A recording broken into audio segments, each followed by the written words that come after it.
Welcome back, Tasties and Taste Tests, to another episode of FTWGT Weekly. It's your boy Lenny, joined again, as always, with Disquarius Jones himself. Dante, how are you? We here.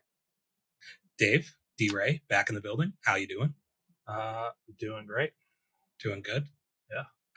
That's good. I like that. Yeah. Dante, I actually was going to start calling you Lil Diddy. I'm going to veto that one. Makes me want to do it more. Nope. Not a thing. And back on the ones and twos, it's Lil Diddy himself. Nope. Dante. No. And if you like that nickname, you can go ahead and give us a like, comment, share, and subscribe right down below. Not if you support Diddy himself, but if you support this little Diddy, about Jack and Diane. Whoa. Yeah, nah. We're gonna need a like, comment, share, and subscribe down to the bottom on the bottom of this page right here. Just rolls off the tongue. Little ditty about Dante and Diane.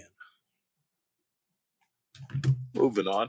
And we are back this week with another movie review, maybe a little game show in the middle, and then taste test. So let's get right into it, though, boys. Something saved the box office. Movies can still make money. A good amount of it. If they are made for children, then yeah. Yeah, I'm sensing a theme that like the biggest movies of each year are going to have maybe some stuff to do with like, I've said this many a time, if you can make a movie that all age ranges can go to, it's going to probably make a decent amount of money. Also, if you have a family of 4, you've got to buy tickets for all 4. So it makes things make a lot more money. Fair point, actually. Shit. Instead of just being like, dad's going to go out to the movies tonight, if he has to be like, hey, honey, should we take the kids out to the movies today? Also, if you drop a kids movie in the summer as opposed to like the middle of the spring or like right after the new year, that probably also helps some. The days are also getting hotter. The air conditioning in the movie theater a lot better, right? There's a ton of reasons why. But Inside Out 2, how much money did it make? Sitting at 154 domestically. And 250 worldwide, I think, right? 290. Do we have the comparison for what the first one did in week one? First one in week 1 did 90 mil domestically. And worldwide? I don't have a worldwide weekend, but worldwide it grossed 850. So this comped up year over year. Big time. Screw its business. Okay. All right. I mean, that's good. That's good to know. It's funny too, because I don't know if you guys did you see when you saw the first movie, were you expecting a sequel to this? Like, it's quite an assumption to think that I saw the first movie. Even before you saw this one, you didn't watch it? I intended to, and then my Disney Plus login wasn't working because, as we all do, I'm sharing accounts and I didn't reach out for it. Whoa. I don't share any of my accounts. Hey. There's a legally binding contract there. Sign my name in blood. Yeah, leave that one out. Not sure. Like it's just a really big assumption. Like, as we all do, I've never shared an account. I share accounts with you. But they're ones I pay for. Thanks, buddy. Yeah. No, it's not. It's all good. It's all good. I'm just that friend who gives out the password, not the friend who takes them. You gave me your Stars password once, and I never used it. You did for heels. No, I didn't use it. Oh shit. I felt morally wrong. I was like, this isn't my account. I can't do this. Holding the remote, trying to enter it, your hands shaking. You're just like, yeah. This motherfucker has a stupid password too. I think that was partially why. Yeah. You want me to look it up? I'll tell the people. Something memorable. I'd rather you didn't. Just blow up your shit, dude. Get your Stars account suspended. Yeah. Are you even still using that? I can't remember the last time I used it. I still have it though. Well, is power back? It is. Okay. I mean, there's always, because there's like 4 different things of power, or 3. So there's always something going. that gets a little fucking old, right? Like The Walking Dead did that. Game of Thrones is doing that right now, right? Like just like 9 million spin-offs to something because it's successful. It's like, get the fuck out of here. It's good. Don't get me wrong. It's just overwhelming. It waters down the original property too, doesn't it? Yeah. But you know what didn't get watered down? Inside Out 2. Yeah. So Dave, you saw the original. Did you think that this would be a movie that would have gotten a sequel? I don't think I ever thought about it. I think it was definitely like a cool little bit of like world building with inside, like, I don't know, a Disney child's brain. So yeah, I think they did set it up for a sequel if you watch the end of Inside Out 1, because they added the puberty button showed up on the board at the very end of Inside Out 1. They upgraded the console, and the puberty button was there. That's right. And it makes sense. Like, obviously, like, they have a thing set up. Like, I don't know. Like, they already have established that, like, it's in adult brains. I don't know if you just keep this going because it's making more money, you know? Like, this, I want to make inappropriate jokes, but I don't know if it's fucked up because she's technically still a kid in this. Like, you talking about after she turns 18? Well, yeah, I'm just trying to figure out, like, like, where do they take the story next? Yeah, I don't think we need an Inside Out with an R rating. Well, something's going to get inside. Oh, and something might end up coming out. All right. Yeah, in the context of it being a children's movie, how many more movies do you do with like your main character growing older, like, and then it's no longer going to be for children? Yeah, like what life events does she have left? Does she got to get her license? She hasn't had her first boyfriend yet. Like, I don't know. Like, I suppose there's things that they can do to keep the story going. But yeah, it's funny. Like, I don't know that like anybody was like, I need an Inside Out sequel. And especially where it was like 4 years in between movies. The last one was in 2015. So 9 years between movies. Like, they took their time to really work on this one, clearly. Having like set up a sequel like that at the end of that one, and then to take 9 years, which does that lead you guys to being like surprised about its performance, or is this kind of a no-brainer that this did so well when you take 9 years to come out with another one? Like, those kids who love that movie, I guess, have aged with it in a way, but like, yeah, you know, at the same time, there's somebody who saw this movie and they were like 12 and now they're 18, 19, like watching it, you know? I think with the popularity of just streaming services and Disney Plus, you can sit down to any of the kids that were, let's say, too young or not alive when the first movie came out and just throw this movie on for them. And then now it's part of their childhood. So to have a second movie, I think is pretty easy. Yeah, that's fair. Like, I think the streaming thing definitely does lend to it. I think that that's one of those aspects of like streaming that probably doesn't get taken into consideration enough, that like the new life that it gives properties, right? From being available to just watch. And like, yeah, there's probably been enough days where parents are just sitting there like, what can I put on for my kid to watch right now? And Disney is like that perfect platform where like these movies mostly blend themselves to being like good for the kid, but good for the parent. And I think this is especially one of those movies where if you were a parent, you probably really appreciate the storytelling in this movie, because you're probably experiencing or like watching your kid grow up through some of these same like things, you know? Yeah, it's definitely a super relatable concept, you know? Like, we all have emotions, you know what I mean? Like, just kind of seeing that different perspective of it.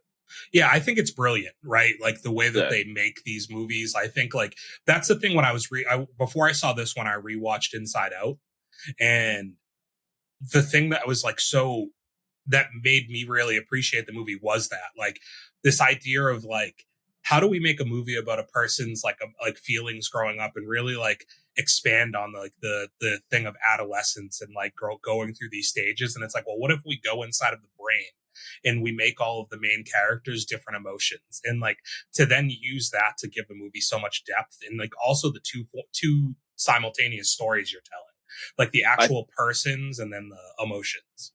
And I think the genius behind it is not only that, but like it's kind of a complex story to tell that they simplified for children.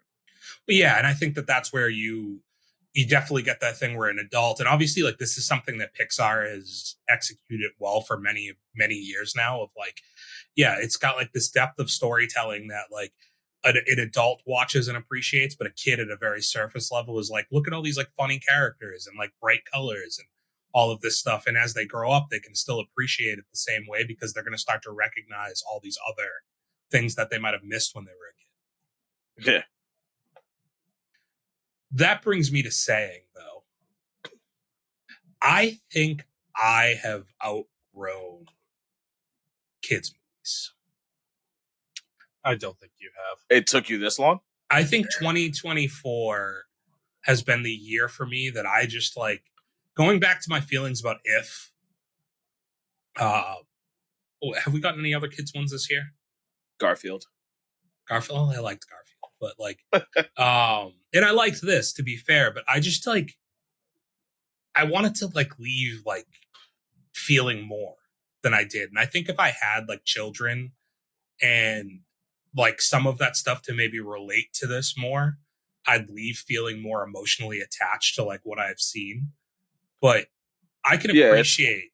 It's one of those you just leave and you're like, it's a good movie, but like there was not really much there for me to be like, oh shit, like that's great, I want to watch it again, kind of thing. You know what I mean? Did you feel differently, Dave? No, I mean, I guess everything you're saying is kind of true. It's just the movie's not made for us, so. Well, like, exactly. But I think that like, which in itself is comical. We're three grown men in our 30s reviewing right. this kid's movie right now. But at the same time, though, there's like Disney adults, you know, and like I think that there is a lot of shit that's still made for kids that like people my age love very much. Star Wars. That's not kids. That's just Disney. I mean, I would agree. I mean, I see you're just trying to poke the bear, but it's ultimately is made for kids. Next thing you know, he's going to say Marvel. Yeah, X-Men 97, dude. Like,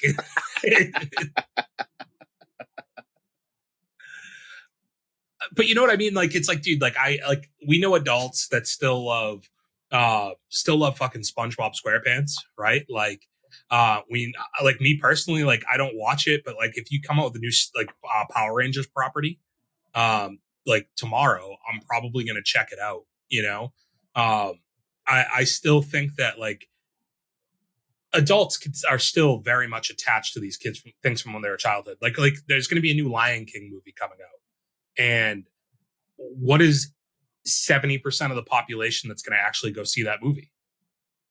But there's a difference, right? Because you're talking about attached things from our childhood, like when we were children that have grown up with us. Sure. Versus this is an entirely new property that wasn't around when we were kids.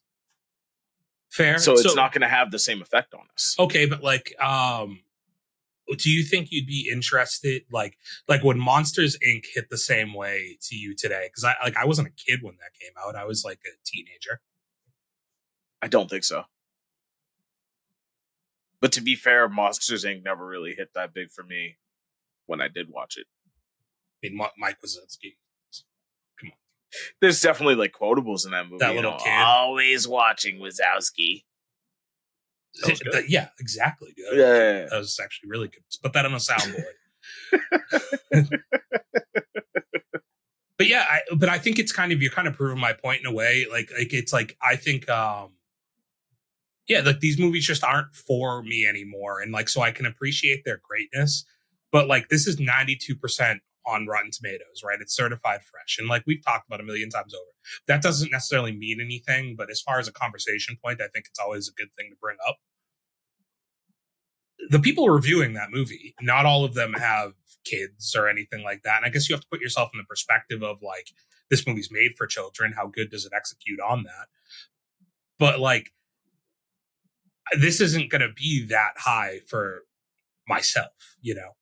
And that's where I go back to like my original take, where it's like I respect the genius behind it. Like it takes a lot to make a movie like this for kids and still make the story make sense and have like some real moments to it. But at the end of the day, no, it's not for us. I'm not a little girl going through puberty. Like You know what I Yeah. mean? Yeah. I mean, I think the things that are relatable is like, even though it's like a little girl going through puberty, it's like we all recognize those emotions in ourselves, right? Like we all The deal with those different things. And it is funny to think of your brain as like these inner workings of something that's just like a button being pressed to like a reaction to certain things, you know? Yeah, no, and I mean that's where I found it intriguing, and I think it's still ranked pretty highly on my list for what it is. But it's an insight into the human psyche in a whole different perspective, and it's interesting to say the Yeah. least. Was there an emotion for you guys that like you liked the most?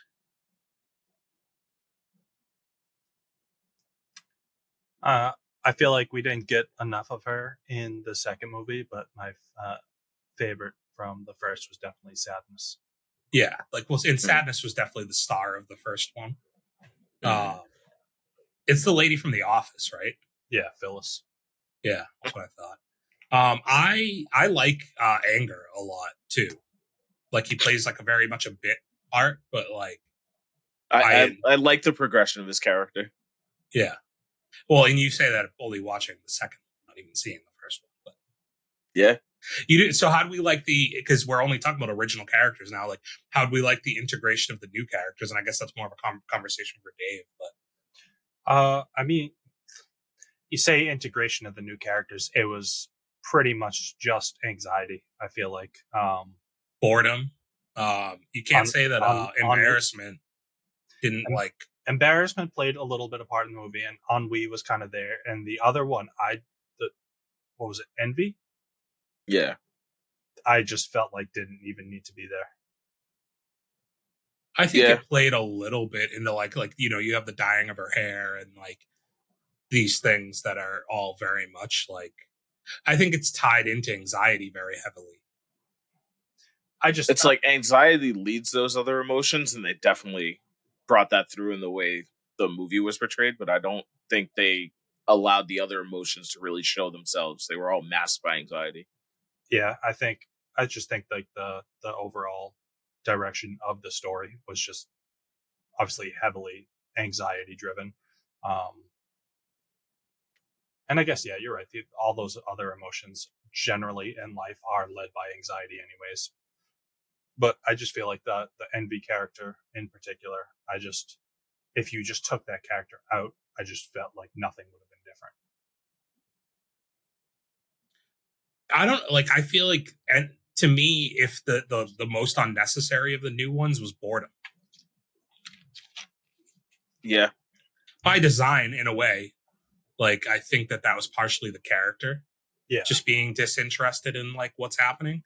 But like that, like envy, I think played more of a role. Envy, embarrassment, and then definitely anxiety being like the main character throughout this whole thing. I think boredom. The problem is the character didn't really ennui. embody boredom. Yeah, ennui. I'm sorry, didn't really embody boredom. It was more apathy. Yeah, yeah, yeah. The lack of caring. Yeah, I hear you. Dave, you had a criticism last week of Bad Boys. That it followed too closely, like The the scene first for one. scene Yeah. at the beginning, right? Did you have any of that same criticism for this movie? No. That the plot's very similar to the first movie. Um, To the point where they go to a lot of the same places. I mean, just because a lot of the scenery and the setting was kind of the same, I felt And like the plot. How so? They get kicked out of the what are they called, headquarters, and they have to find a way back. I think it was they were displaced in the first movie versus ostracized in the second So the actions to get them there differ, but the actual structure of the movie. Sure. And it's question. I'm not necessarily saying it bothered me. I just thought that like that being a gripe of last week and to not have the same gripe necessarily this week, um, they're not that much different. I mean, none of that struck me watching this movie. That And Okay. I also watched the first movie again, like the morning of. So same thing with Bad Boys 3 and 4, but that one definitely stuck out where this didn't at all. I don't know how else they could have made this like work without separating the groups like that, you know. But that is something that kind of like I was just like, yeah, it is like very. It's more drastic in some ways than the first one, uh, but like the plot is very similar to me. The adult the kid plot is different, but the actual inner workings of the brain weren't that much different to Mm. me. Was there anything else that kind of stood out to you guys with this one's like was there anything else that really like you liked a lot about it or disliked? I I actually really like the way they portrayed her anxiety attack. Yeah, the Like, hyperventilating, it reminded you of yeah, yeah. the asthma attack, Dante. No, they're very different. Yeah. Okay. uh, uh, I agree. I thought they definitely showed that well. As somebody, I've had one once in my life, and I would definitely say I connected pretty heavily to the scene of her in the penalty box having the attack. Yeah, I think like that whole idea of like, yeah, you've made all these terrible decisions and it just becomes overwhelming because you're getting pulled in too many different directions in your own head and like kind of paralyzed from it for sure. I think it's also super relatable, that idea of like trying to fit in and sacrificing like, you know, like you kind of, I think it's like to a point, it's that assumed thing that like my friends will always be there. So I can do whatever to like try and gain these new friends and like impress these new people. And I think that's definitely relatable. It's something that like maybe not as like obviously in your face, but probably at some point in like junior high going to high school, you like everybody experiences in some ways, you know? Yeah, I think the highlight of this movie was the way, especially when you're of that age, the way we act on emotion rather than logic. Yeah. And I think for that matter, like the first movie, maybe the inner workings of the brain were the better part of the movie or the more interesting part of the movie. But I think in this movie, they execute it more on like the exterior stuff, like the things that were actually happening in the real world, maybe being the most interesting parts of the movie, right? Like the reactions to like the like having to like quickly think like how you respond to somebody when you're trying to impress them, and like how to Nah. deal with like the embarrassment moments too, where you say something and you're like, fuck, I should like, why did I say that, you know, like those things were all like, those are the parts where to me I'm like, even if I'm an adult, like I can look back on that and relate to it more. I think that I don't get the feelings out of it because like I think if you're a parent and you're like, you're going to feel sentimental about the fact that your kid's about to go through those things, and it hits a little bit at a higher level, but I can definitely still relate to it. Yeah, I Yeah. agree. I definitely think that the Riley storyline in the second movie outshined like the joy and emotion storyline. Where in the first one, I definitely think like the joy and sadness trek through like the memory core and everything like that was definitely the better part. Yeah, I think that you learned more of a lesson for sure in the first one from sadness and like how that affected everything, and how like I think like the outlook of being like sadness isn't a bad emotion. Like it's something that you have to appreciate all of the really good things that happen to you. Versus this one, it's a lot more, yeah, it's just like a lot more surface level, like the way you react to things. Um, you said Joy in there. Where is your opinion at after two movies, Dave, on the character of Joy? I mean, it was always like a very overbearing character where like the idea of like Riley isn't right or like the brain isn't right if it's not joyful.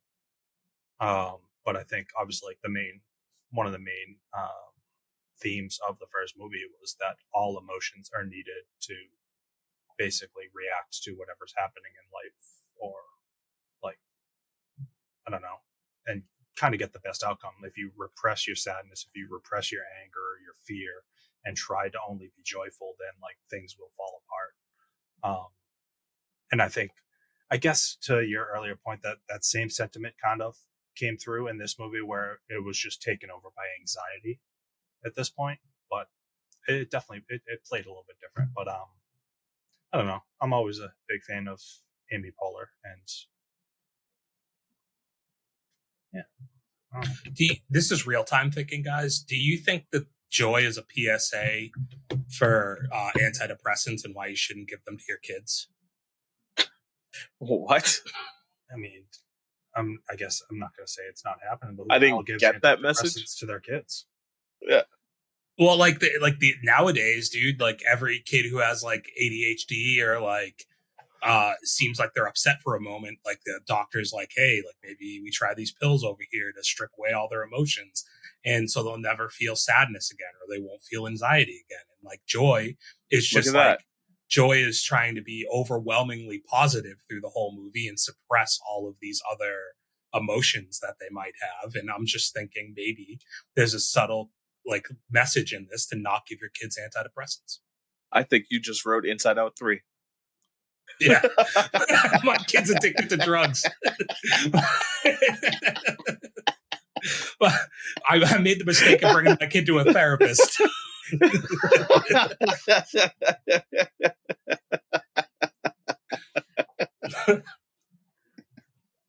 Yeah, man, I like that. It didn't really click to me, but like, yeah, like, I don't know, like, you're right. Joy is super overbearing, and Joy does think that like that's the only emotion that like you should feel. And like humans are complex, and the whole point of the movie is that all of these emotions are super important. And when we try to strip away like those emotions to just concentrate on being happy, you're missing a large part of like the growing of your life and how you deal with those other parts of it, you know, emotionally. So yeah, kids, don't say yes to those antidepressants. I don't know how much spoilers we'll have, but like really quick, like we all probably recommend this, it seems. Yeah. Well, I wasn't blown away personally. I think it's definitely a thumbs up movie. Like it's definitely one that I would tell anybody it's worth watching. But like, especially those that have, you know, I actually have kids. A question for you guys. Yeah. So a common take I'm hearing from people that have seen this movie is that the first one was better. I agree. Yeah. I think it's complicated now that like the more I'm talking about it, because I do think like initially when I left the theater, I was like, I liked the first one a lot better, especially I had just seen it that morning again. And it had been a long time since I watched it.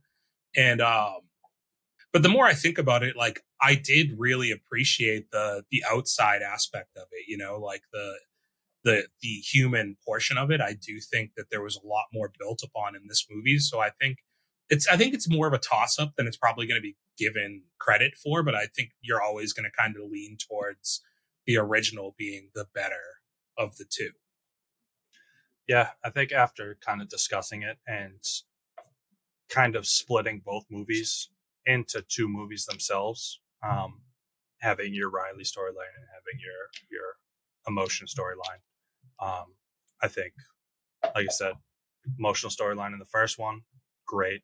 Riley one, kind of non-existent. It was just a girl that was sad trying to run away. But the Riley storyline in this was fantastic, while the emotional one was probably like okay. But where I would say you probably lead towards the first one being the better is just because the main emphasis of this second movie is still supposed to be probably like more so the emotional storyline, like inside the brain. And where I thought that wasn't as good as the first movie. So the first movie probably just ultimately sits on that list a little bit higher. Okay. I mean, I still haven't seen the first one, but I think as far as like comparing the both storylines, I think they worked in tandem really well in this one, and they complemented each other and didn't really overshadow each other, in my opinion. All right. So 3, 2, 1, spoiler.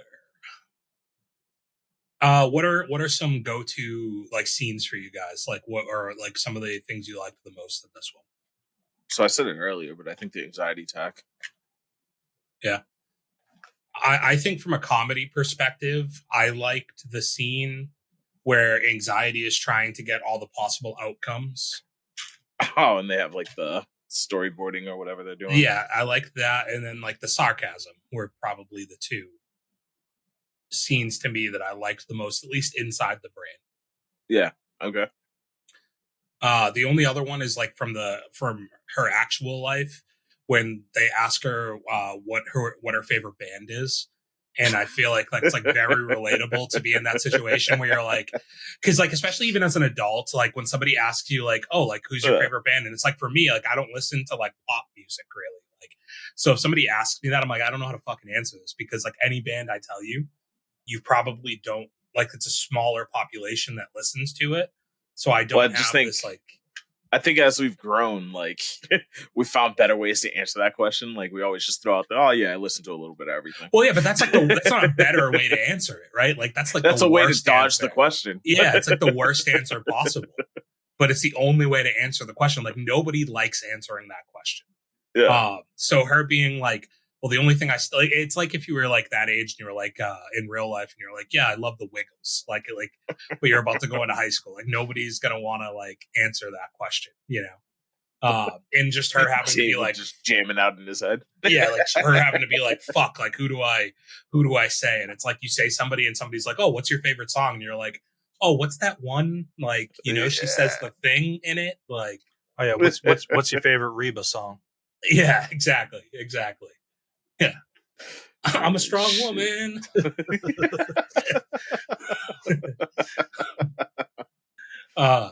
Yeah, I thought those three scenes like stand out quite a bit for me. I don't know if I have any other like particular scenes that are different. I did just kind of like the whole, I guess, just the hockey, like storyline and how like anxiety was kind of taking the wheel of their brain because like Riley just wanted to impress as best as she could and make the team, and it was always thinking about just like what could go wrong, like next, what could go wrong, like after this play. And I just thought the story of that was like really well put together. Yeah, I mean that part of it is definitely super relatable. We've all had that moment where we just get way too much in our own head, Mm-hmm. you know.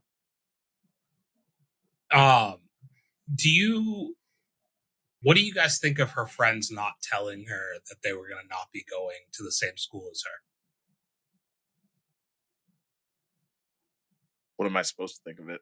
Like, I mean, are they good friends? Are they bad friends? Like, should they have told her as soon as they found out instead of waiting till the fucking minute they're about to walk into hockey camp to drop this thing on her? Like you could really play both sides of that, though.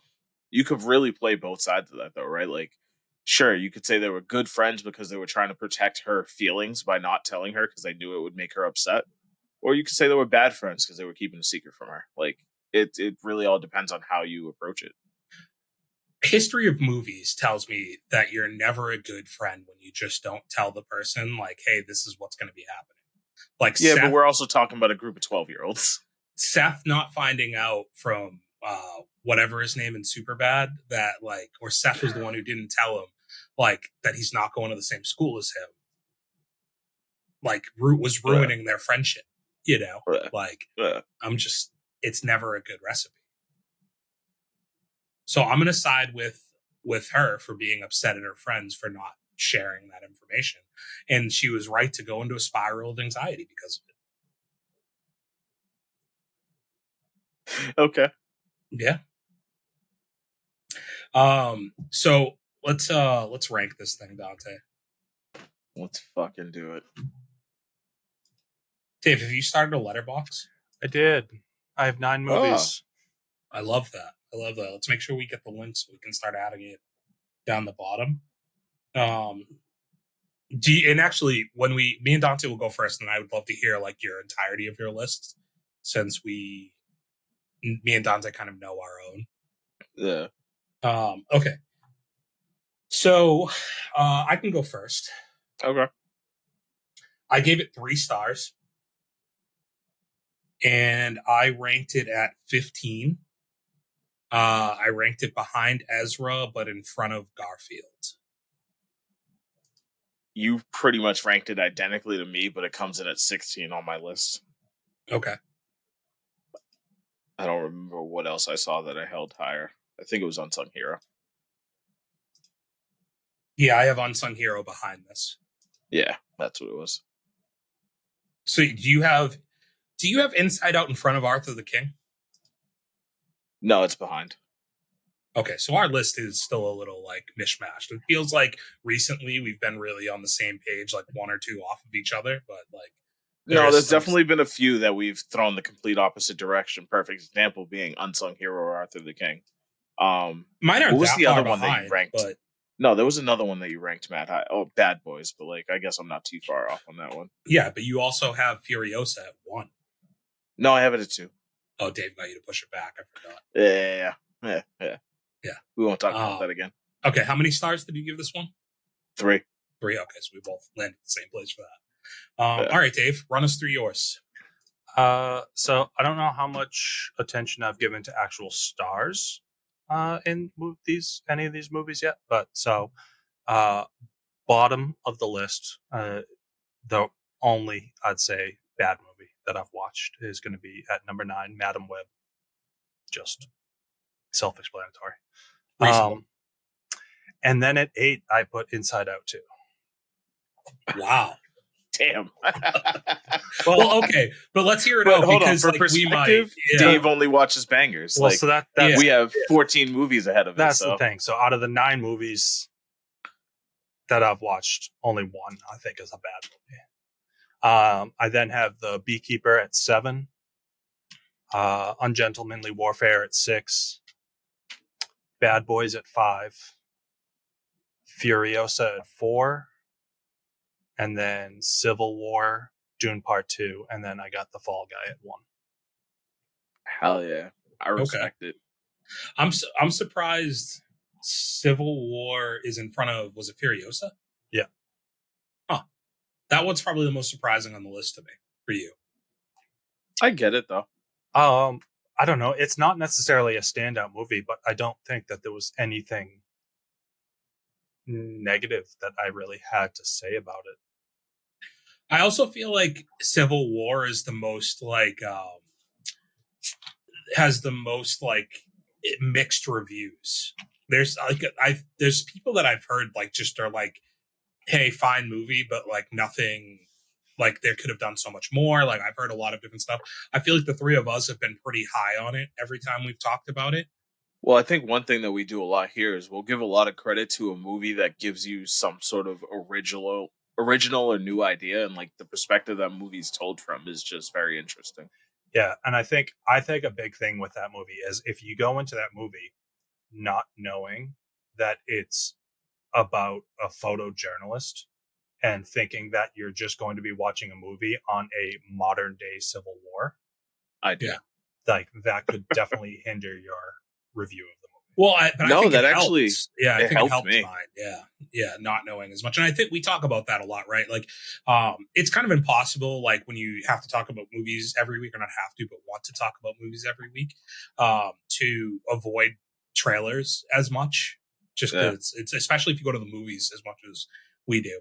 But I do always appreciate something more the less I go into it, knowing, like, because I have less perceived either expectation or lack thereof for it, you know? I think for your list though, Dave, I know you only see bangers. I think to give your list some diversity, you do need to see some bad movies. See, like I go through your guys' list and it's a hell of a lot of just awful looking horror movies. And I'm just not going to watch any of those. The worst movie of the year wasn't a horror movie though. Yeah, but your second to worst was. That's fair. Wait, what's your second to worst? I don't remember now. Tarot. Yeah. Which isn't even like, it's just the biggest piece of nothing that I've seen all year. Like ISS like had like things that were actually like upsetting about it. Tarot is just like the absence of an hour and a half of my life. That was Out of Darkness for me, which is also at second to last. Yeah, and then like I saw the TV Glow, at least made me feel something. It was all negative. So I mean, that movie's ability to have me say, what the fuck is this from beginning to end? And I think that that's where the diversity comes from on the list, though, right? Is like to see you. There's going to be like, because it's actually more fun to hate a movie in some ways. So like, I don't regret seeing Expendables last year, for the mere fact that I've never gotten to come on here so angry about something. What was that? Expendables. Is that like a Lunchables sequel? Might as well have been. If you really want to get Lenny's thoughts, there's a 17-minute long rant on here somewhere. God. About now, the movie Expendables 4. Now, quick question, because like I can read, and I do see that your list is called 2024 movie theater rankings. You're not ranking any other movies that you watch that have come out this year. Yeah, only stuff we watched in the theater. Okay. So, I mean, my list will be a little bit shorter than that, if that's the case. Because, yeah, I don't, I want the even playing field of everything having that, like, so I always say that, like, in the theater, there's a lot more focus on the film. There's no outside distraction necessarily. You're also getting the full experience that whoever made the movie is looking for you to have gotten, as opposed to watching something at home. Damn, because I watched The Beekeeper on a airplane TV. I mean, and you could do your list out if you want to do, like, if I was to do every movie I saw this year, though, like, it'd be overwhelming, I think. Yeah, I think it would become very difficult to rank it too. Like, well, honestly, like I wouldn't say saw this year, but every movie on my list is at least from this year. Well, that's what I mean, though. Still, like, there's a bunch of streaming movies that I've watched that have come out this year, and like to put those on and then have them on a level playing field also doesn't feel real, like, fair. But yeah. I could see where your list could still be like things that came out in the theater this year, you know, as opposed to introducing streaming to that list, you know? Yeah. And if I was to, you know, maybe add streaming to my, other actual streaming movies to my list, I'd probably put that, what was that movie we talked about last year? Hitman. The Hitman. That would probably go below Madam Web. Yeah, because again, Madam Web made you feel something. Yeah. Madam Web won't be at the bottom of my list because, like, it brought me joy. I mean, I don't know if I told you, I had one of my friends was in that movie. Yeah? Oh. Yeah. It was filmed in Boston, right? I think they did a lot in Weymouth. Weymouth, yeah. What did they do? Were they an EMT? No, he was just a background actor on the train platform when she pulls them off of the train. Okay. And, you know, Sydney Sweeney's like, oh, she's trying to abduct us. Like, he like walks by and like looks at them. Did he get an autograph? No, but he said he almost ran over Sydney Sweeney twice. Like trying to run away during the scene or something? Or with his car? I didn't ask him to clarify. I think that's an important fucking aspect of the story, Dave. I think I was a little just bit more blown away that he was within an arm's reach of Sydney Sweeney. Did he make contact? An entire day? Was it on purpose? That's probably. Yeah. I didn't want him to incriminate himself, so, you know, I didn't ask any more questions. Yeah, it's probably good to leave that part of the story out. Yeah. All right. Do you have a movie grid for us, Dave? Yes. All right, we'll change it up this week, Dante. I won't make you do it all by yourself. Let's do a team effort on this one. All right. We'll see how much input I have this week.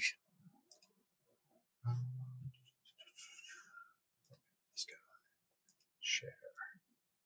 Let's see if we can beat the time from last week too. I don't know. Yeah. I have to try and enlarge this on my own screen, and like it's getting all messy.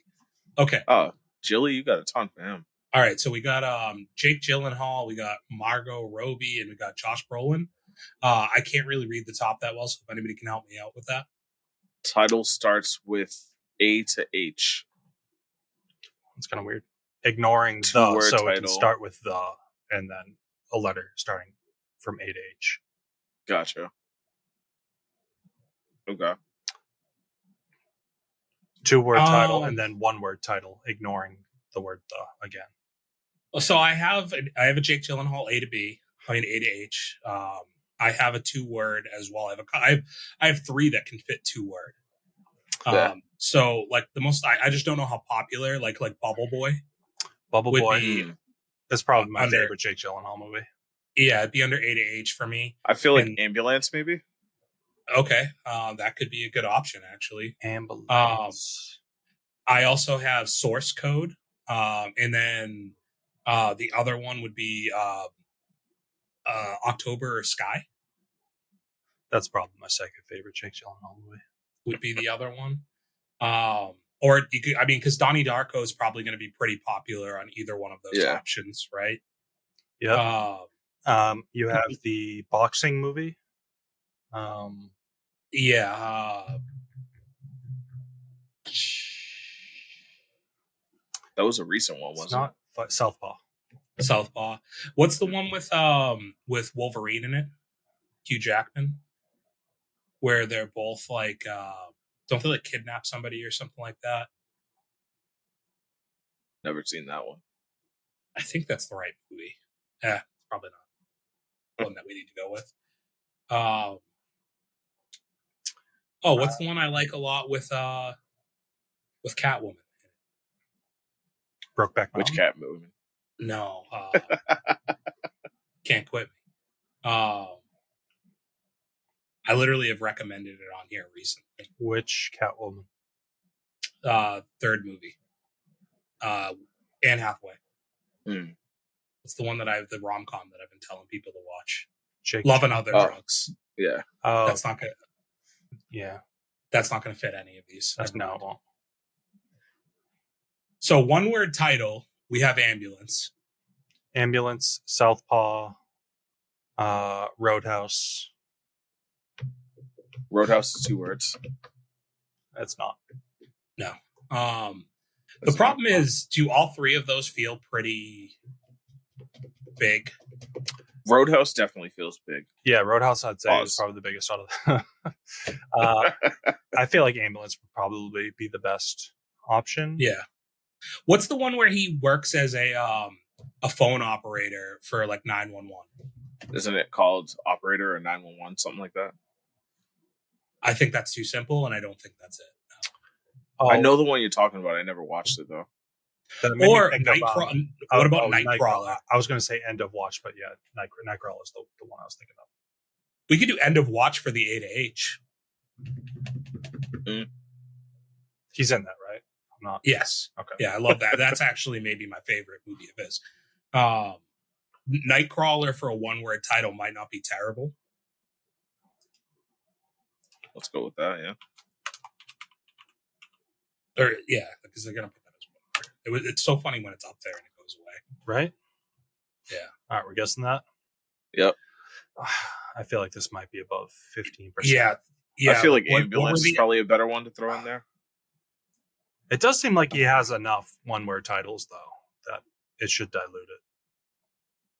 So what do we think? Nightcrawler, did that Nightcrawler win awards?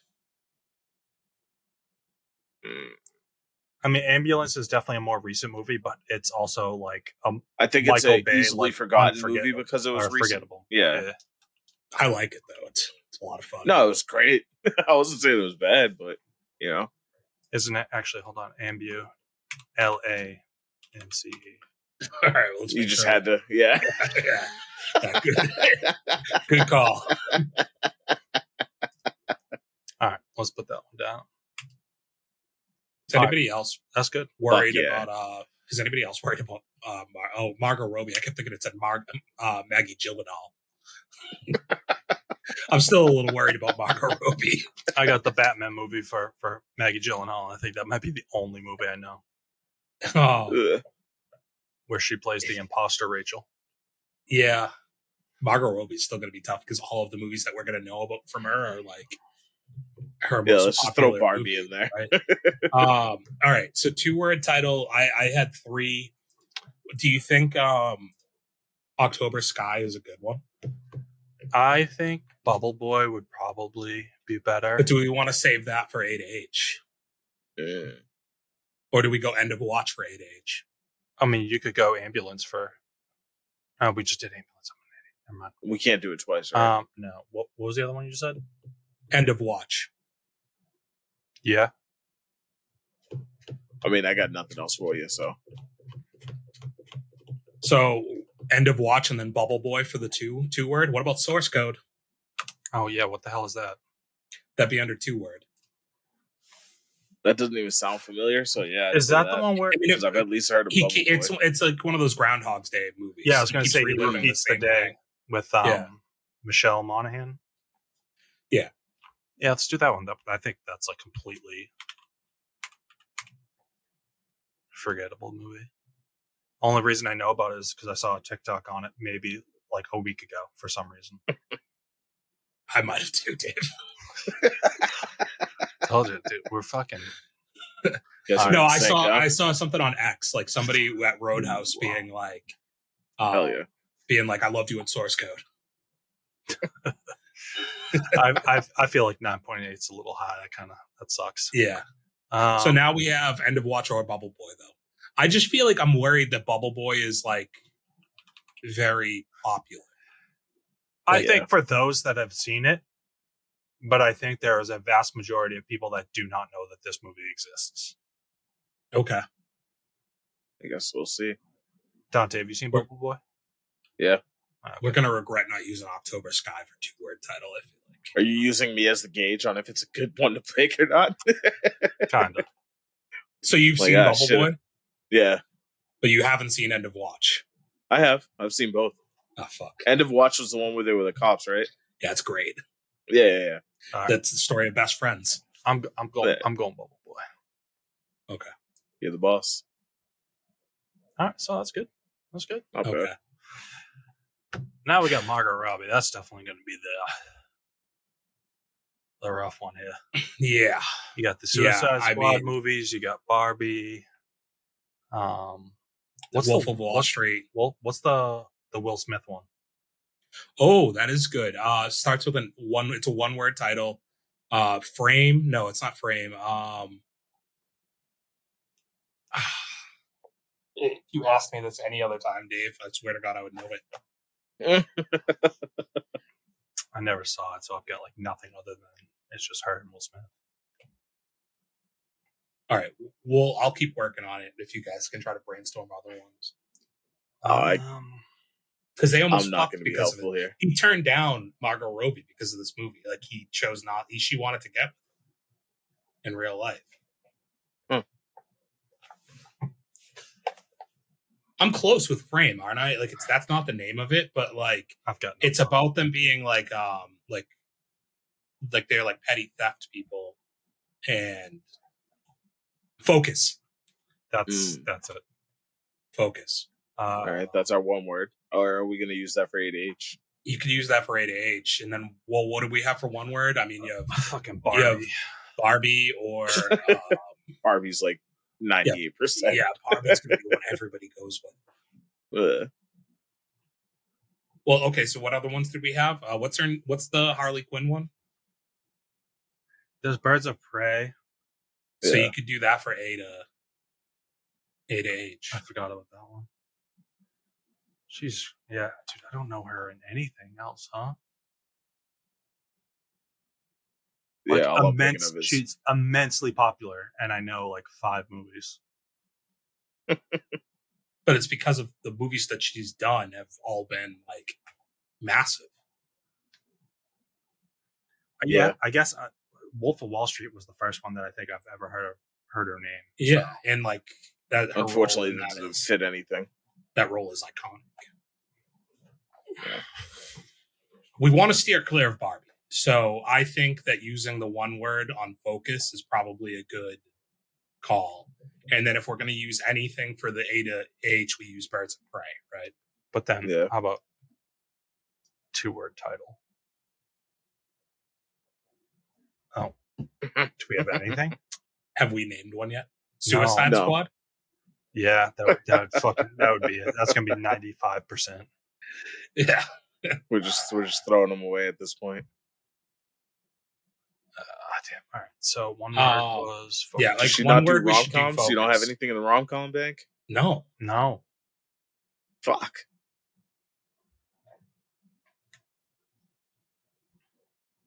No, she's going to have like some small role in some random fucking movie. and that's going to be it. How many Yeah, people like she's a also side character or do something. you think cheat when they do this? Oh, like just have IMDb pulled up. Like they can't think of the last one, so they just pull up IMDb and get the most obscure one off of it. I think focus is the one word. I agree. We got to figure out our 2-word. Okay, Yikes. not bad. Hey. Do we go to Josh Brolin?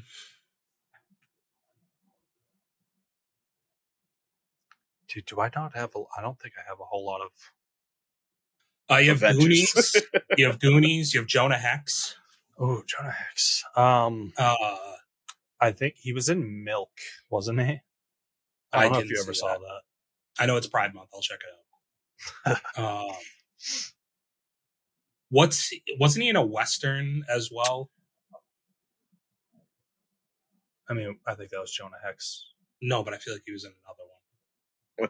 He wasn't in the Daniel Craig one, Aliens, Cowboys and Aliens. You might be right on that, Dave.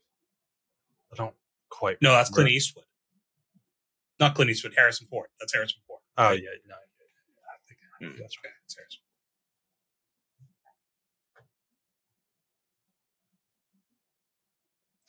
Yeah, I know Goonies. Hear me out. Hear me out. What if because what if everybody's going to go Infinity War or Endgame, but we just go Avengers 1? Josh Brolin wasn't, though. Fuck, you're right. You got me there. Oh, Men in Black 3. Men in Black 3, yep. That doesn't fit anything category. Shit. Shit. Nailed it. Is Goonies too popular for either one word or A to H? I mean, Goonies is one of the best movies ever made, so. Jonah Hex is probably a good A to H for us. Or 2-word.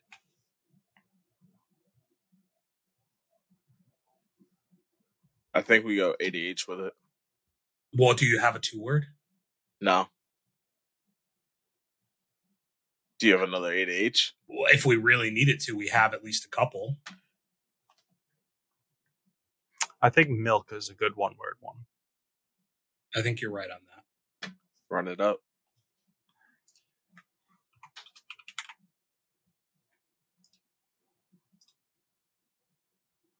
Yeah. Good one. Call. Good call. I'm glad you saw that movie. I know what it is, but I've never seen a minute. I think I watched that on like my college had like its own movie channel that just repeated the same like 6 movies every month, and that was just one of them. Okay, so we've got Jonah Hex can fit either one of these. I think that's one we should use. I'm gonna have to just start staring at IMDb, dude, because like I know like every time you put this up now, these actors, I'm like, I should be able to pull fucking movies. Super popular actors, but yeah, just not ones that I've seen their like filmography, you know. Oh, the cowboy one. True Grit. He was in True Grit. Yeah. That's with Matt Damon. Yeah. Nope. Yeah. Nope. That was That was the Hawkeye girl. Haley Steinfeld and not Clint, Jeff Bridges. So Matt Damon. No. Which one am I thinking with Matt Damon? No idea.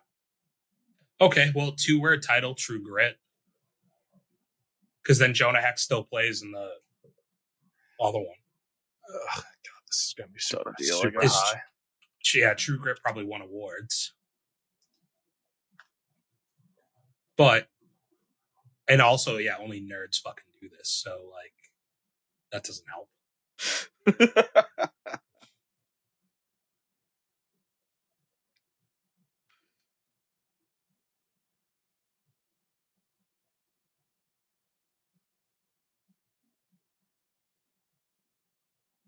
All right, I'm doing it. Yeah. This is going to be like 35 plus, I think. We're fucked, yeah. All right. Oh, Matt okay. Damon. He's right there. Thank you. There you go. Knew I was fucking crazy, dude. Do not recall him in this movie whatsoever. And Jonah Hex, I think. Yeah, that's got to be better than Goonies, right? Yeah. Score-wise. Yeah. Yeah, definitely.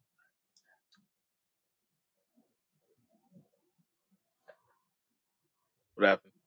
Bro. J comes What? after H. Oh, we're assholes. Okay.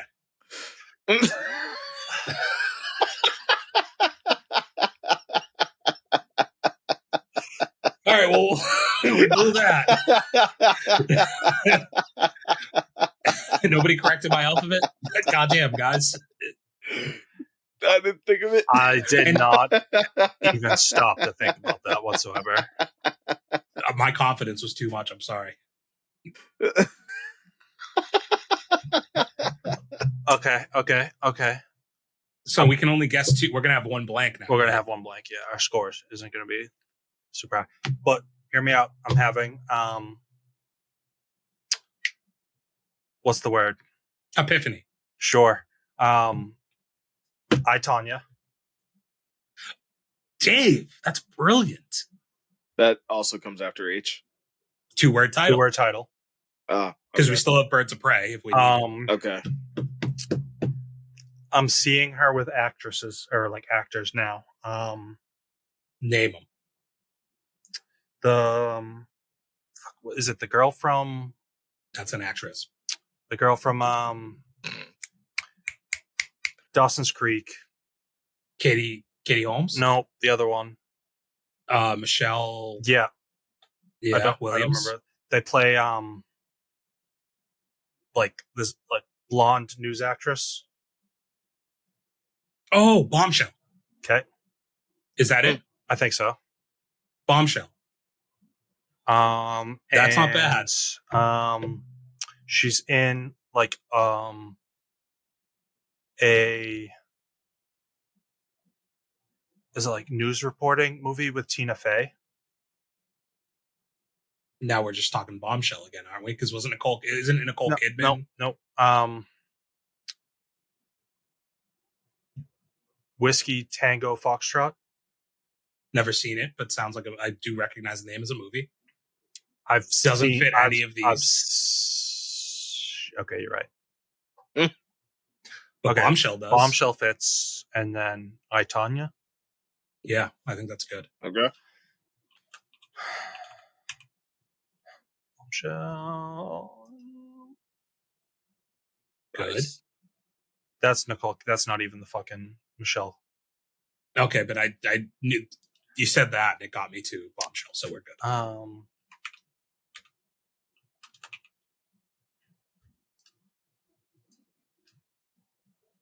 Gross. Oh, that's 41% over fucking Suicide Squad. That's unless like it's really just those two options. Yeah. Okay. I mean, we can keep Sure going. results. I think. Do we have another one for Brolin? I mean, we have the Goonies. Right? Oh yeah. Just throw it away.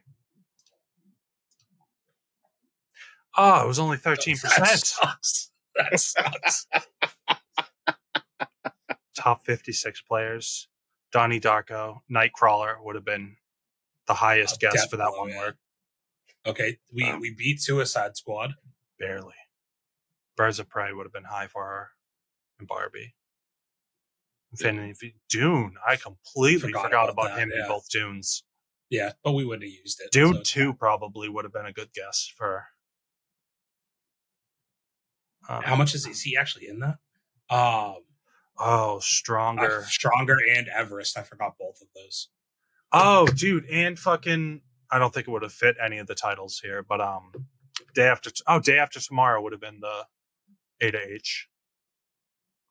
Fucking forget that one. Margot Robbie. I've seen like this poster for Terminal, but I have no idea what the fuck what it's about. The only Terminal I know is the one with Tom Hanks. Tom Hanks, great movie. It's like fantastic. Awful movie, but great movie. Just classified as great. Gangster Squad. Yeah, okay. Grindhouse. That movie had no impact on me. Best Lit. Never heard of that one. Sick. So, like, do people actually think of those ones though? Like, that is 0.1%. Like only one person put that in. I mean, that could be some cheating. That's what I mean. Shit. That's where I'm saying that, like, yeah, that's the rarest guess because somebody went onto his IMDb. Percentage of correct guesses, is that like our correct guesses? I think that's just people clicking on that Overall. square and getting an answer right. Yeah. So there's a decent amount of people that I think just take it for what it is, tries to guess correctly. Yeah. Maybe doesn't know their alphabet. Okay, so we did better last week. Yeah. Yeah. Last week we were top 4%, right? What did it say for percentage that time? I think it said like 56. Yeah, it's Yeah. All right, one day I want to get top 1%, dude. It's going to take the perfect lineup of actors, but I'm going to start studying IMDb's. Yeah. That's what I got to do. Just keep scrolling. Yeah. I'm an encyclopedia. just one of those days. It sucks, though. All right, well, I mean, it was fun again. I feel kind of defeated by that one a little bit. Jonah Hex. You guys excited they're starting to work on Uncharted 2? Nope. You didn't like the first one? Didn't see it. Didn't care. Damn, Not a Mark Wahlberg fan. Tom Holland, though. I thought it was fun. I'm excited. Yeah. That's mostly what I got. That's my only news. Sick. Yeah. All right. So everybody has it, right? Do you have it? Dave? Oh, I have it. I have it. I also have it. Taste. Spot on. Couldn't have done Spot that any on. better. Love that. Okay. Let's start with Screen Unseen, Dante. Yeah. So we were back to another Monday at Screen Unseen. Checking out a movie. What? Sound like you're narrating. So it was a Monday in June. The weather was warm. God. We said, why don't we check out a movie? Oh God. Yeah, so Screen Unseen.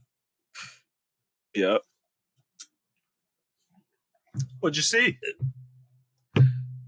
So this week's Screen Unseen was Bikeriders or Biker Boys or Biker Bike Men, Riders. whatever you prefer it to be called. Yep. I think that it goes by the name Bikeriders, though. Pretty good cast.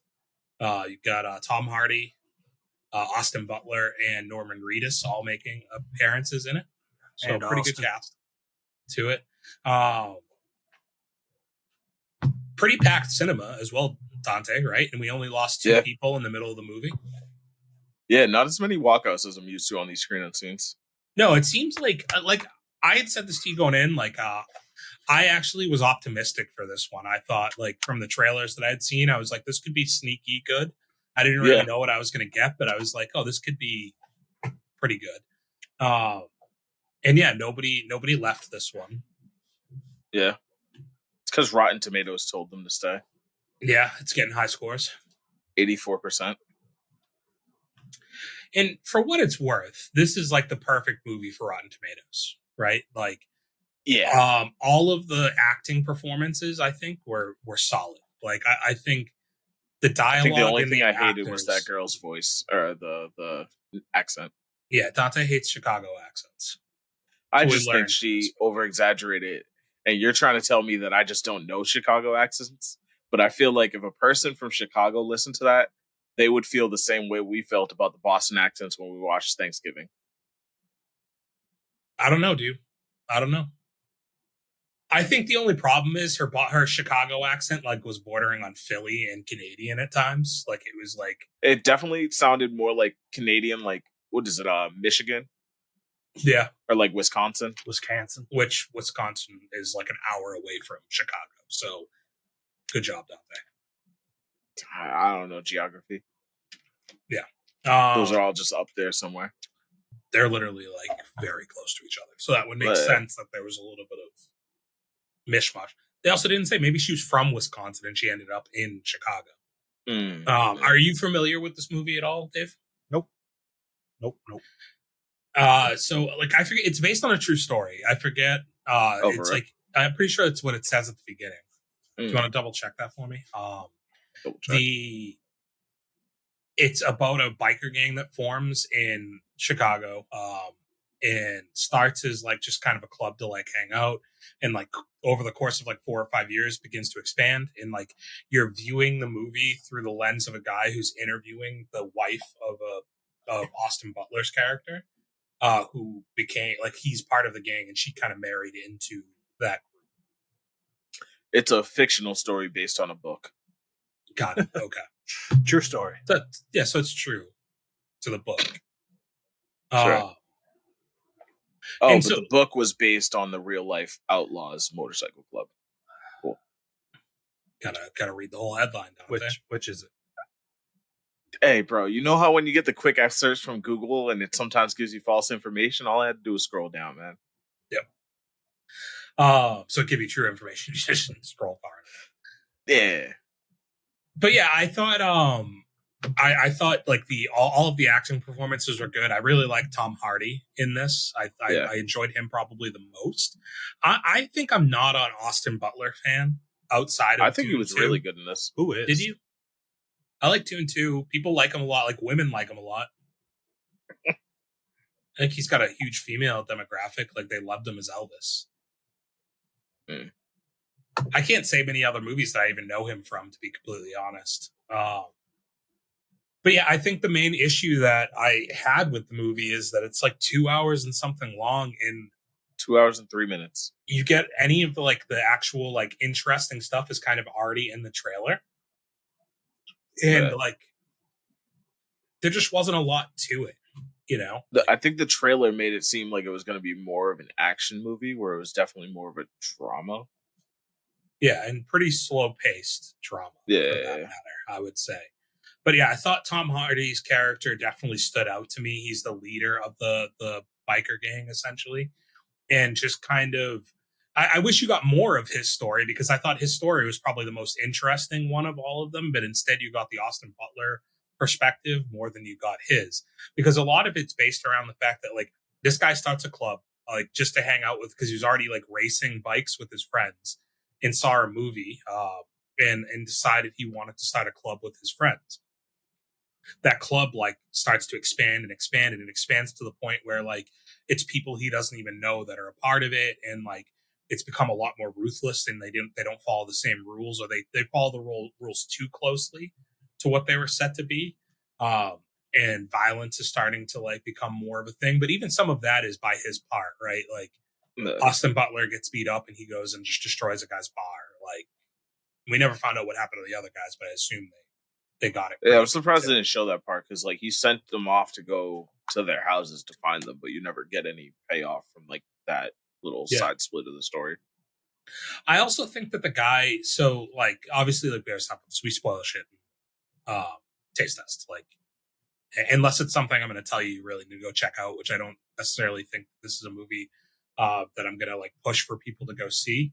But like the dude at the end who ends up taking out Tom Hardy, like fuck that dude. Like he shouldn't be the guy killing Tom Hardy's character. I didn't like that character the entire movie, and I mean, I guess the point is to not like that character. But do you know what he's? You don't know what he's from. I don't know why I'm asking. Yeah, dumbass. But there's something that I know him from that I just don't like him. He did look familiar. Who? Trying to find out for you. A sec. Or more than a sec. Give me some filler. Well, I was looking it up, so Mike Feist, was that him? No, Toby Wallace. I just saw him in The Finest Kind pretty recently, so that's probably where I know him from. Which is a good movie. People should check it out. He's also in The Society, which I think is going to get a second life on Netflix. Those are the two things I knew him from. What was this movie called? The Bikeriders. The Bikeriders. Or Biker Men, depending on what you want. Oh, there it is. Or Real Men Don't Cry. Could go by any of those titles. This was a Screen Unseen movie? Yeah. And it's coming out this Friday. It's listed on Austin Butler's IMDb as a 2023 movie. Yeah. That happens a lot. Yeah, I think it's because it'll give the release year when they release for like film festivals. But I think the actual wide release is this weekend. Because on that kid's IMDb, Finest Kind, which I saw like 6 months ago, is listed after this movie in releases. Yeah, I just like that. So like basically like there's this kid who just sees the gang drive by him one time when he's a teenager and is like, instead of like stealing hubcaps off of cars, I want to be one of those dudes.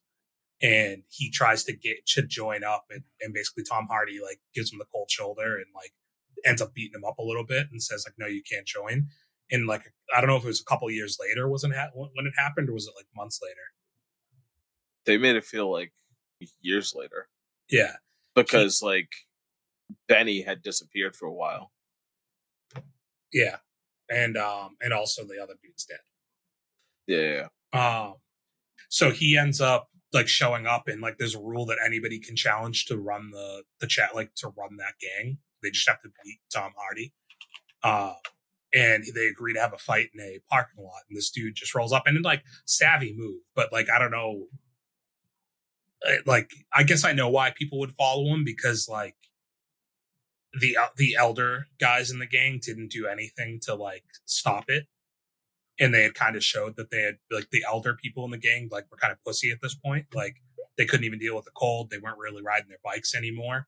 And he just shows up with a gun and he's supposed to only be it's supposed to be a knife fight. He shows up with a gun and just fucking lays him out. Yeah. Did you think, okay, so the ending, Dante, with like Austin Butler in Florida. Yeah. You know, he hears the bikes riding. Yeah. Is that him wanting to be back on the bike, or is that if you leave the gang, they're supposed to kill you? And that's actually the bikes that you hear riding to come kill him. I think what you hear is just she was telling the story in the sense that like, oh, he doesn't have any interest in riding bikes anymore. And I think what you were hearing was just him, or what you were seeing was him hearing the bike going by and being like, yeah, I remember that. Not interested. You got a not interested vibe from that? He looked like he was looking off longingly. But I think they were setting it up as like he was in his head and then he looked off at her in the window. They never showed them making eye contact. They didn't, but I'm going to assume that's what the look was. Because you're also getting the story from her perspective as the one who wants him to be out. Yeah. Not necessarily his perspective of actually like wanting to.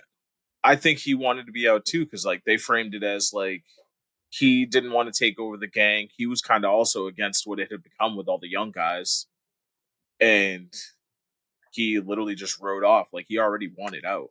I don't know if I fully believe like maybe he didn't want to ride bikes anymore, but I do believe he wanted out of the gang. Yeah, like it definitely seemed like it definitely was the fact that like the whole story is that he is like a crazy person and like is like the most unhinged at the beginning of any of the people. He'll be the first one to get into a fight. Like he doesn't. The rest of them, when they're not with the gang, will take their colors off so that they don't. I wouldn't even say crazy, because crazy makes it sound like it's unpredictable. I think he was just super loyal to the gang. Yeah, he was the most loyal and committed to it. Yeah, and to the point where like they say he wouldn't even cry when his own dad died, which I think is supposed to tell you that like Tom Hardy is really his like father figure. Yeah, because that's the only time he actually cries is when he finds out that Tom Hardy's character is dead. Yeah. I don't know, not much to this one. Like it was fine, but I could never see myself watching it again. No. And I wasn't left like super impressed by it. It's funny. I always like to take a peek at reviews, and the very first review I see on IMDb, I'll just read the title. It's a 2-star review, and they said, "A long and rambling road to nowhere," and that's exactly how I felt. Huh. Yeah, it's probably accurate. I just read But the then first the next review says modernized Goodfellas. So yeah. There's two different types of people. The first review for on Letterboxd is kind of interesting. They said that Norman Reedus wasn't actually in the script. He just showed up on set one day and like they decided to put him in the movie. I see that. Yeah, It's kind of that's interesting. I like that. I mean, all of the reviews are like 3 stars and above on Yeah, it's averaging 3.5.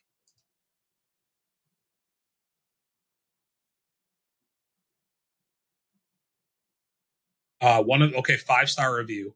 That is what the fuck I'm talking about. That's a bit of me. Also, Norman Reedus. Oh my god. Yeah. I don't necessarily agree with like I haven't seen any.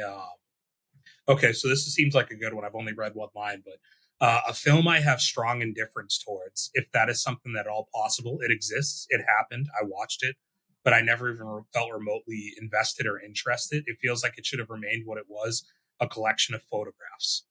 I found the end credits to be more interesting than the film itself, which felt like it came out 50 years. It came out 50 years too late. I'm not a big fan of caricature like characters Tom Hardy has decided to play recently, and Austin Butler as well. Which the 50 years too late thing is probably the most accurate part of any of that is like, because I do think in a world where like the Goodfellas thing, I think if this movie comes out in the 80s or 90s, it's heralded as like a fantastic piece of film. But I think it's hurt by the fact that it's modern times for a movie that doesn't have the pace of what you want a modern movie to have. Yeah, I see if this came out in like the 80s or 90s, it's probably like right along something like The Outsiders, which is a movie I really love. Yeah. Because it doesn't rely on like there's nothing flashy about this movie. Like there's nothing like it is a very slow paced movie. It has some brutality to it that I think fits that like 70s, 80s filmmaking a bit more. Like him getting his leg smashed with the shovel is brutal, right? Like that part is pretty tough to watch, I think. But like nothing else is really like that eye catching that, and you kind of need a little bit more of that glitz. And that goes to where it's going to be rated highly on Rotten Tomatoes because I think that it's excelling to be more of a timepiece than it is meant to be a modern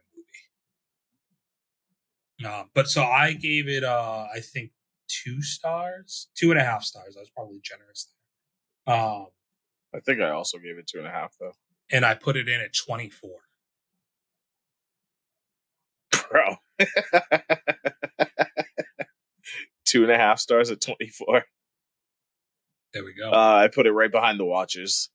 I have Which Brings Me to You and The Watchers in front of it. Okay, yeah. Because I just think like I enjoyed those movies more. I think The Watchers made me like think more than this did. And Which Brings Me to You, I just enjoyed. I think The Watchers, as much as I didn't care for the ending, it still gave me a full story where I feel like this was just kind of talking about nothing almost. Like it didn't really give me a payoff. Like if it's supposed to be about this motorcycle gang, like give me more of like the gang activities, give me more action. Like, do you guys think that movies based on like true stories or like kind of loosely based on true stories like this are sometimes the hardest ones to give like to make interesting at times? Like it's like a lot of the most interesting ones have already been made, and now the stuff that you're getting, like I feel like you almost don't get like complete stories, or you're left to kind of like feel however you want to feel about the characters. I think sometimes I just don't know that like there's a lot of things that are like based on true stories or like your biopic movies that are like as interesting anymore, because I think you've run through a lot of like your most notable things. Maybe it's not a genre that I personally love either, but I think this is probably something that's victim. And I never read the book to even really be making this comment, but I think this is something that's victim to staying too close to the source material. Mm-hmm. Whereas if it took more liberties, it probably would have been a more interesting movie. because this movie seems like something that reads well in a book, but needs more action for a movie. Yeah. And like, I'm trying to think like the last biopic that I've seen, like what it was. Well, the last one I saw was Back to Black, and that was horrible. And I guess maybe that's where I'm coming from of like nobody is asking for these movies. And like, this is going to play well. Like you mentioned film festival, like this is a total film festival movie, right? Like this is a movie that like actors would love this movie. Like the people who go to film festivals are going to be like, I was enthralled by the acting in it, like the dialogue, like I was like gripped by, you know what I mean? Like the performances, things like that. Whereas like your average moviegoer, I just don't think that this has like that feeling. Yeah. I mean, I think the acting performances were great, but the overall story left a lot to be desired. All right. And does anybody else have anything? I started watching Quiet Place. Started watching it. So is that a bad thing? You didn't like it, or? No. I got through the first one, and I'm like 30 minutes into the second one. Okay. First one? Yeah, thumbs up. Yeah. Really good, right? Yeah, no, I'm a fan. I mean, I don't think I really usually care for like monster or alien movies. I think most of them end up being cheesy, but like this one actually had some really good tension to it, and I overall liked the characters and the story behind it. Yeah, I think it's not a traditional monster movie in the sense that you really don't get any monster stuff until the very end of the movie. Like, you know that something's out there, but you don't really like see it. Yeah. And I mean, they make the monsters fun in this too, where like obviously they're everywhere, but they never make it like overwhelming all about the monsters. It's more about how you live around them, and I like that aspect of it. Yeah, and that like it gives the power to the character that's deaf, right? Like Yeah. like that. I think that's an interesting like part of the movie.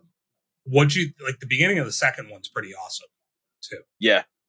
So I'm 30 minutes into the second one, so I got like that beginning scene leading up to like where the first one ended. That's all really cool because I didn't think I was going to get any of that context. I thought that's what day one was going to all be about, like when they first arrive. Mm-hmm. So now I'm kind of curious how day one picks up. Like, is it just that same day but somewhere else? Yeah. I mean, I assume that's like pretty much what you're gonna do because you're not far enough into it, but like there's a character from the part two who's in day one. Yeah. Okay. So I assume that that's where the tie-in's gonna come from. Gotcha. Does it increase your interest in day one now? Yeah, actually. I mean, I was already really interested in day one, but like now seeing that the property is coming from is actually good, I'm a little bit more intrigued.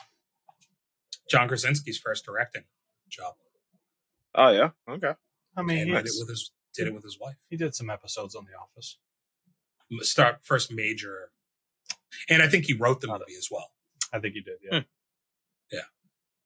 But he wrote the second one as well. Like, and I'm pretty sure he's probably writing this one if I had to guess. So. All right, John. Better than If. Yeah.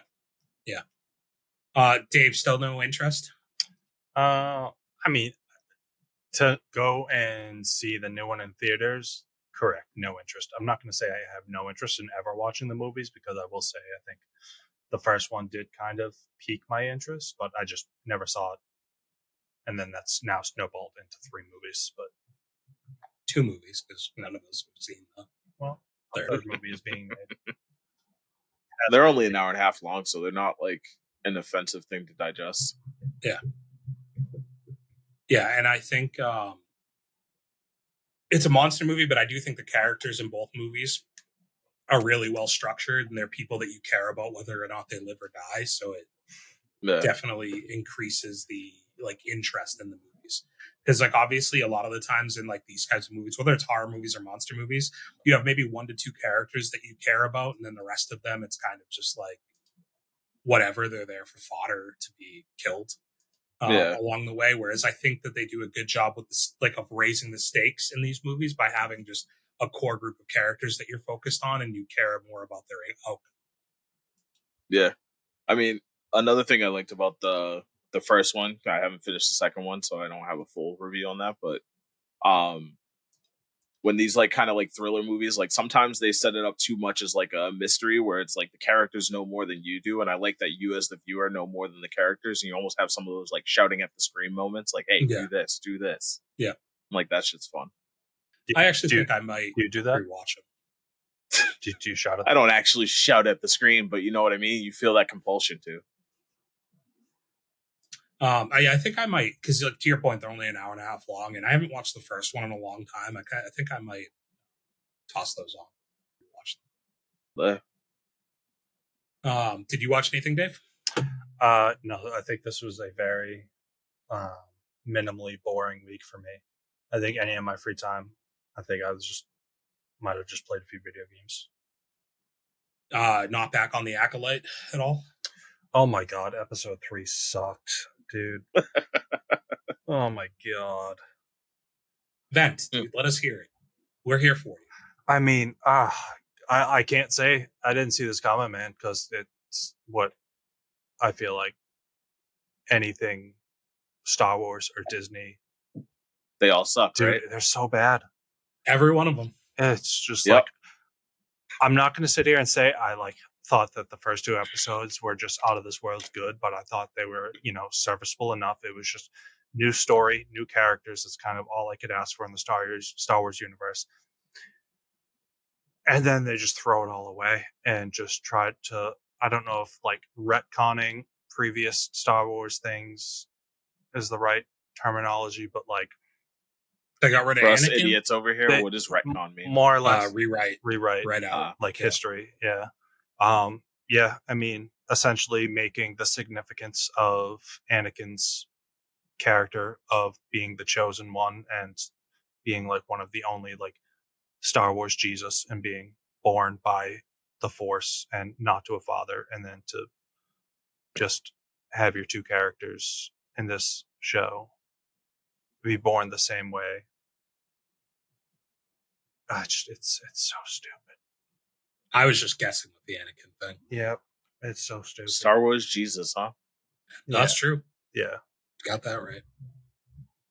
Immaculate Conception.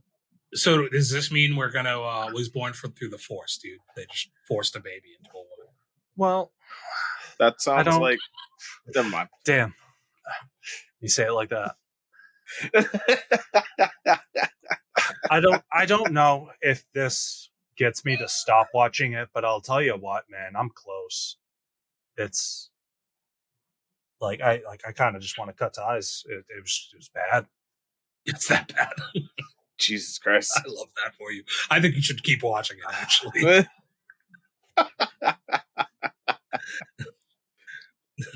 I told you, it's more fun to hate something. So at least it's more entertaining. Yeah. Dude, I miss having fun and enjoyment watching Star Wars, man. It's been so damn long for me. What was the last thing? Dude, I'm going to tell you, because I hated all of the last trilogy. Yeah. I think the most critically acclaimed or fan-loved movie of recently would be Rogue One. This is obvious, Rogue One, right? Yeah. And I also did not like that movie. Brother, as a non-Star Wars fan, I enjoyed Rogue One. It's just, your 2 main characters were just so bland and unemotional, and like. But Darth Vader, Dave. That scene is the best thing that Disney has done. Is that one scene? Yeah. Well, and the whole build up to that, like them like nuking that island or whatever. Yeah, but it's cool. You nuked a bunch of characters that had like no personality and I didn't care about. What about Solo? That's got to be top of the list. Solo is okay. I don't really have too many negative things to say about that, but it really just also wasn't very good. Okay. I wanted to see a lot more out of Donald Glover as Lando Calrissian, and I also didn't really. Won't he maybe be coming back? I hope so. I mean, I do generally like any project that he's in.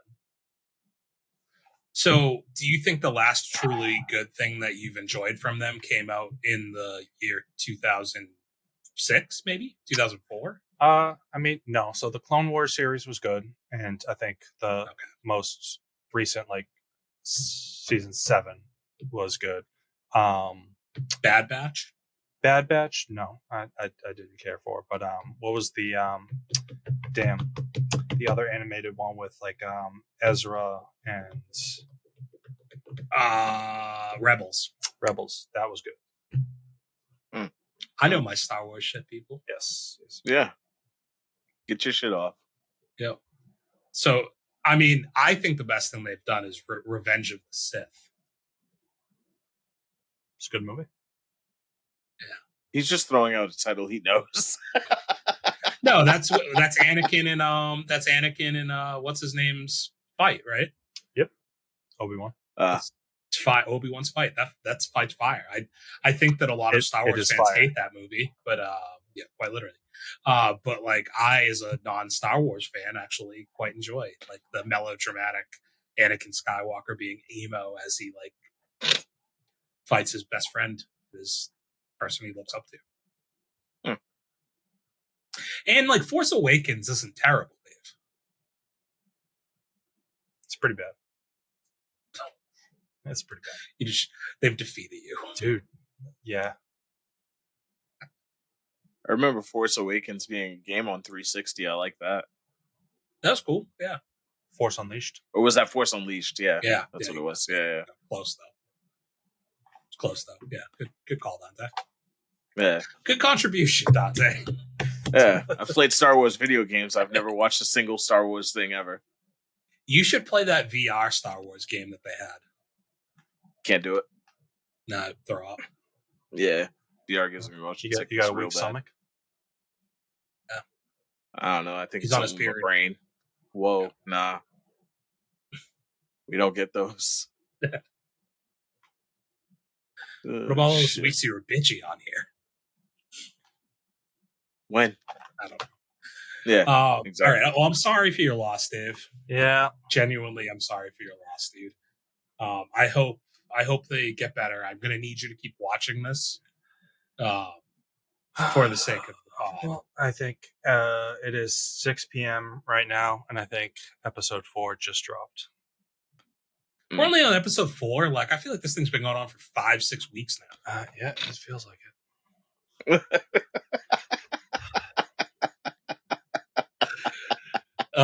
Okay. I actually didn't watch anything else this week of interest. There's a Zac Efron movie coming out on Netflix this week that I'm interested in, so I'll be checking that out. Be back with that for the taste test next week. High School Musical 4? No, it's him, Joey King, and Nicole Kidman. It's very much Dante, just like that Anne Hathaway movie from a few weeks back. So like Nicole Kidman's like an older woman. She's the mom of Joey King in this movie. And Joey King works for this like actor who is played by Zac Efron, who ends up dating her mom. Gotcha. Okay. So it's very much, it's one of those things where like Hollywood, like somebody sees a script go somewhere else and they're like, well, what if we do that? But did it this way. You Yeah. see three iterations of the exact same movie written slightly differently, all at the same time. Yeah. No, like we'll just release them a month apart so people don't maybe connect the dots as quickly. But it's that genre of movie. So I'm going to check that out. And then obviously, we have day one. Is there any other movie theater releases this week? Is this the week for the Western or is that next week? The costume. It's in a few weeks. I know it's June, so it must be next Thursday. American Horizon. Might be like the 28th, yeah. Or 27th. No, 28th is day one. So then that's not this week. 2 movies can release at the same time. Yeah, it's also true. Good point, Dave. I get that, but so then what's this week? We fucked up. I don't think we have anything this week. Oh fuck! Oh, the Horizon one is the 28th. Yeah, you're right. You got that, Dave. Bang! You want? Yeah. No. So we got both of those on the 28th, huh? Yeah. Shit. All right. We have The Exorcism this week. Oh, Russell Crowe. Yeah. All right. Well, we'll be back with The Exorcism next week. He still does movies? Can we do 2 movie grits? Get ready for the 4-hour pod. Nah, dude, we blew through that this week. Yeah. All right. Well, let us know if there's anything else we should be checking out there. If you saw Inside Out 2, let us know how you felt about it. Are you going to check out Bikeriders? If you do, was that accent as bad as Dante said it was? Don't tell them not to, Dante. Tell them to check it out. Keep movie theaters alive. And to I'll let keep Dante them know- alive for the right reasons. Yeah. Don't let go Dante watch know, Bikeriders. again, there's so many worse movies. Why are we going to be that negative on it? If they want to watch it, you know? Fine. And I need to know about the accent. Are you right? Am I right? I don't know. I know I'm right. Sure. I'm always right. And like always, guys, we are chasing that Dentine Ice sponsorship. Yeah, I mean, I was gonna say, you know, if you guys like, if we got anybody out there from, you know, maybe like Ducati, Daewoo, Daewoo. Suzuki, fucking whatever it is, yeah, Yamaha, Trident. gum, You going back to gum? 5 gums. Hey, dude, here's the thing. Cars only last so long, but you can just keep buying packs of gum. Wish somebody paid me in gum. Yeah. Icebreakers. Big League Chew. Juicy fruit. Any of Oh, those. zebra stripes, bro. I was just gonna say, yeah. If you want us Bazooka. to get signed up by any of those major brands that we just talked about, especially zebra stripes, give us a like, drop a comment. The best 3 seconds of gum you'll ever chew. Subscribe to the pod, hit the notification bell. Until next week, we love you. Allez adieu. Peace out. Skeet skeet. For those with good taste.